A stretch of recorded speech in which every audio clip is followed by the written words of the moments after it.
made a video basically saying that if you can call somebody by a nickname or whatever name they prefer, then you can call somebody by their chosen name and correct pronouns. And someone commented talking about how names and pronouns were totally different animals and some other bullshit. Don't go back and look for it because I already deleted it. But what really got me is that when I clicked on her bio, she had the words radical feminist right in there. And before you ask, yes, she was.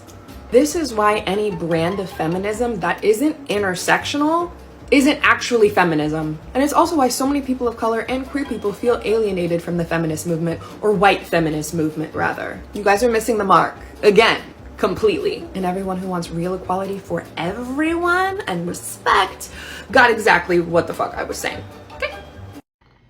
Because you're a female, have some money. Because you followed me back. I'm gonna try to say this as delicately as I possibly can, but money is quite literally the only thing a lot of cishet men bring to the table. No, because really think about it. Most of you guys can't stay faithful. Most of you don't possess emotional intelligence, so women are left doing the emotional labor in the relationship. Most of y'all don't carry your weight when it comes to the housework or the children. And most of you guys can't satisfy women sexually, which means the bulk of your value stems from how much money you make. On top of that, a lot of cishet men don't even like women, so why are we acting like this isn't a two-way street? The same way women will enter relationships with men solely for money is the same way in which men enter relationships with women for consistent sex. Women don't seek out men with money because we're just manipulative users by nature. It's because we see through men, and we know that if we attach ourselves to someone who barely sees us as a person, we may as well be getting something out of it. On my own for all seasons, so come on, let's go. Open door zero and hide from the sun. I love you forever.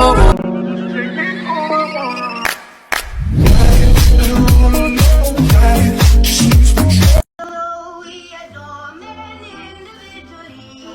We agree that as a group they're rather stupid. And I wanted you to know that your ancestors are dirty colonizers. So the video where this comment was posted is so good, and I implore you guys to watch that. And this is my mutual, so I want to kind of expand on what they've said here because it's really important. If you don't know, the body positivity movement really stems from the fat liberation movement that started in the 1970s. And in 1973, the Fat Liberation Manifesto was published, and within the 7 core, basically, pillars of this manifesto, all statements start with we.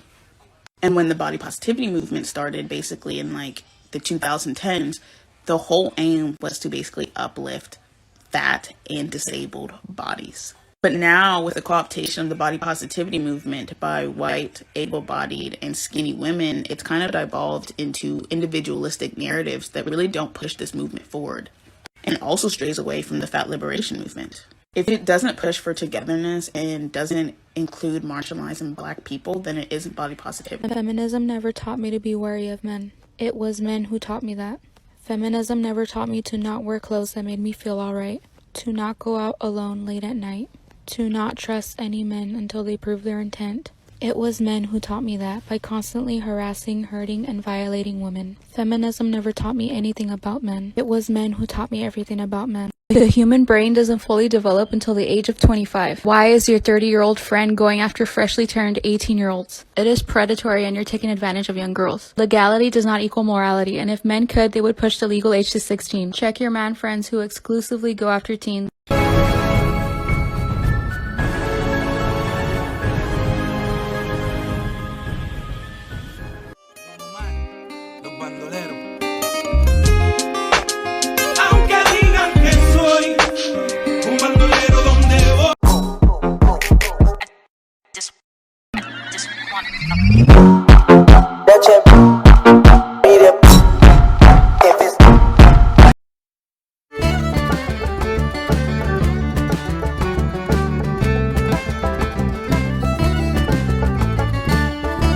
The feminine urge to cause chaos. It's pretty strong today. Okay, so I've started to get over some of the comments that I've been receiving for the past few days, most likely from my new followers, because a lot of them are very any and every choice that a woman makes is feminist. Personally, I find to be bizarre because I make sure to identify myself as, and my videos as, intersectional feminists. So phrases such as that or these, they do not reflect an intersectional way of feminism. They actually identify more closely with choice feminism, which is a brand I hate. We're gonna have to define what being a feminist and intersectional feminist is, and if you don't like that or how I'm speaking, you're free to unfollow me. In its most basic form, feminism is defined as the belief in social, economic, and political equality of the sexes.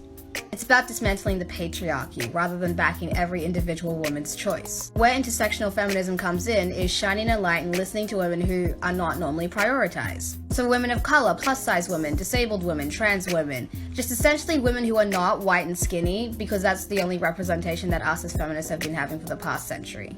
Intersectional feminists should be seeking out to critique one another just as much as the patriarchy. Because not every decision that women and feminists make is right. It's why that whole girls supporting girls movement does not hold up. Because it can be weaponized against marginalized people. Phrases such as that allow women, racist, homophobic, transphobic women to get away with their bigotry, then hide behind girls always support girls or feminism. It can also be used to defend some patriarchal values because, oh, some women like that. The whole girls support girls movement, that originated from white feminism, so choice feminism, which itself comes from capitalism. Because under capitalism, corporations can pretend to be your friend and ally. They put on this "the future is female" bullshit act because they know that a lot of y'all will be falling for it. Know that by printing the words empowerment on a t-shirt, a lot of you guys will be buying it. Because you're so desperate to show the world that you're cool and trendy, which is what mainstream feminism has become. But the thing is, behaviors such as this oppose intersectional feminism because it's making you content with your position in the social structures, particularly